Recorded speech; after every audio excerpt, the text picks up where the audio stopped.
Hey guys, and welcome back to another Lost Bits video here on TetraBitGaming, the series where I explore noteworthy, unused, and unseen content in video games. In this Lost Bits video, I will be diving into the classic Nintendo 64 fighting game, which featured Nintendo's All-Stars, Super Smash Bros. And for this video, I also found a new, really cool way to find hidden stuff, so be sure to stick around to the end to see it. And as always, before we begin guys, if you do enjoy this video and would like to support the channel and see more Lost Bits in the future, please be sure to slap a big fat like or comment down below. And with all of that said, let's begin exploring. Most of the things that I found for this video I was able to find via the debug menu for the game, so if you would like to check out how to access it yourself, I highly recommend you check out the cutting room floor site for this game, which will be linked down in the description below. But anyways, back to the debug menu. This menu essentially lets you set up a fight with any character and map that you want. And as you can see, every character that appears in Super Smash Bros. Is playable, including Metal Mario, Giant Donkey Kong, the Fighting Polygon team, and even most notably, Master Hand. I remember when I was younger, many of my friends would spread different rumors about how to unlock Giant Donkey Kong or Metal Mario, so it's really cool to actually finally be able to play as them. Metal Mario plays identically to regular Mario, but is much heavier as you'd expect. The Fighting Polygons play identically to their normal counterparts, except with them, you can't use any special attacks or grab opponents. Giant DK is literally just Donkey Kong with a bigger hitbox and weight. And finally, arguably the coolest in the bunch, Master Hand plays a little bit differently. As you can see, Master Hand doesn't like acting like a solid object and will pass through absolutely anything with ease. All of Master Hand's attacks seen in the single player campaign are also usable by pressing a certain combination of A or B in a certain direction. While most of these moves are really cool to actually use, since Master Hand can pass through anything, some attacks will cause you to fall infinitely and will essentially make the game unplayable. But either way, it's really awesome to finally be able to play as all of these characters. Next up on our expedition, we will be looking at a few of the unused stages in the game. The first few stages here do actually appear in the regular game, but only in the single player mode. However, I was able to load Metal Mario stage, the Fighting Polygon team stage, as well as the Race to the Finish minigame stage for a regular brawl. I've always wondered why some of these levels weren't playable, as they're actually pretty cool, especially Metal Mario stage.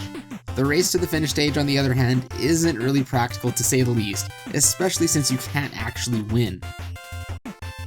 And next up we have a few stages that you can't play even in the single player mode. First up, we have the stage that is shown after you leave the main menu unattended for a while. As this stage was used to show the basics of the game, it's really basic and essentially is an early form of Final Destination. Next up, we have a stage titled in the game's debug menu as Small. This stage is really similar to the Kirby's Dream Land stage in the final game, as it has many similarities, such as the 3 floating platforms, the same skybox, as well as a big tree in the middle, although unfortunately this time it isn't Wispy Woods. Due to the striking similarities, it is believed that this was an early beta precursor to the Dreamland map. The other playable map in the debug menu is titled New, and although it features some similarities to the previous map, as you can see it's quite different. This stage is really weird as it just contains a mix of odd features. We have a weirdly shaped textureless platform that looks like someone drew it in Microsoft Paint, and some moving wooden platforms. Oh, and there's an invisible platform at the top for whatever reason. From the missing textures and the style of the level, it's obvious why this level didn't make it to the final game, but why it's still accessible is still a mystery. And lastly, for the final bit, like I mentioned earlier, I found a new way to discover hidden objects. By moving the game camera around, I can change our perspective of the game and see things like never before. Now let's cut to the chase so I can show you what I found. Ever wanted to look around the room during the intro cutscene? Well, let's see what it actually looks like. And stop. As we turn around, we see a bed, a boombox, as well as a door which is never actually visible, which I thought was pretty cool to see. We can also have a look into the box where Master Hand grabs the characters from. Aw, it's empty. That's a shame. There's also a weird poster on the wall which looks to be one for a YouTube channel or something. Moving on with the cutscene, let's see what else we can find. But first I gotta say, this is probably the worst emulation for a game I have ever seen.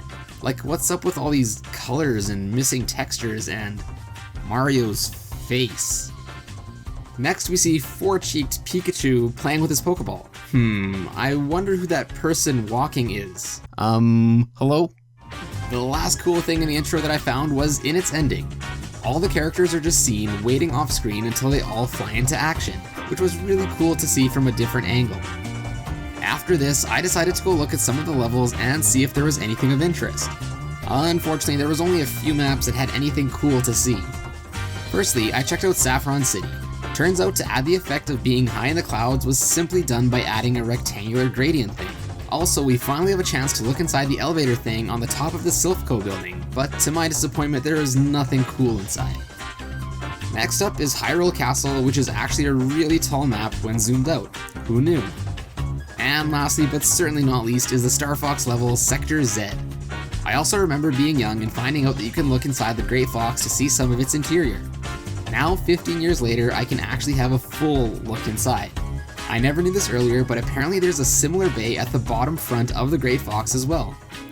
Although not textured on the inside, I thought it was really awesome to finally have a look inside. And those are all the lost bits that I was able to find in Super Smash Bros. If there are some that I might have missed, please let me know so I can explore them in the future. Also in the comments, let me know what you guys think of the new free camera exploration feature. Should I use it to explore future N64 games? And if you guys did enjoy this video and want to see more lost bits like it in the future, please be sure to leave a like and check out the rest of them on my channel. And if you want to stay even more up to date, be sure to subscribe and follow me on Twitter, Facebook, and Instagram. Links to all of those will be in the description below. And as always, friends, thank you all so much for watching today and for all your amazing support, and I will see you in a bit.